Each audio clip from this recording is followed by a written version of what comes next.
1 தெசலோனிக்கேயர் 4:7 சொல்கிறது, தேவன் நம்மை பரிசுத்தத்திற்கென்றே அழைத்திருக்கிறார்.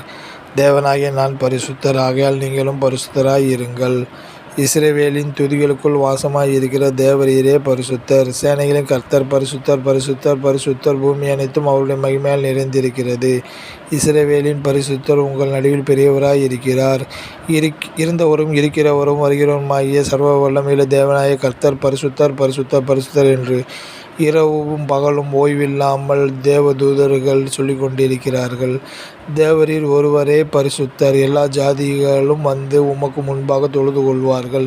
கர்த்தாவே, தேவர்களில் உமக்கு ஒப்பானவர் யார்? பரிசுத்தத்தில் மகத்துவமுள்ளவரும் துதிகளில் பயப்படத்தக்கவரும் அற்புதங்களை செய்கிறவருமாகிய உமக்கு ஒப்பானவர் யார்? நீங்கள் எனக்கு ஆசாரிய ராஜ்யமும் பரிசுத்த ஜாதியுமாய் இருப்பீர்கள். என் பரிசுத்த நாமத்தை பரிசுத்தக் குலைச்சலாகாதிருப்பீர்களாக. இஸ்ரவேலின் புத்திரர் நடுவே பரிசுத்தர் என்று மதிக்கப்படுவேன். நான் உங்களை பரிசுத்தப்படுத்துகிற கர்த்தர். தேசத்திலே நிலத்தின் வித்திலும் விருட்சங்களின் கனியிலும் தசமபாகம் எல்லாம் கர்த்தருக்குரியது. அது கர்த்தருக்கு பரிசுத்தமானது. கோலின் கீழ்ப்பட்ட ஆடு மாடுகளிலே 10 1 பங்காகிறதெல்லாம் பரிசுத்தமானது. இப்படிப்பட்ட பரிசுத்த தேவன் நம்மையும் பரிசுத்தராய் இருக்க விரும்புகிறபடியால் அப்பேற்பட்ட தேவனுக்கே மகிமை உண்டாவதாக. ஆமென்.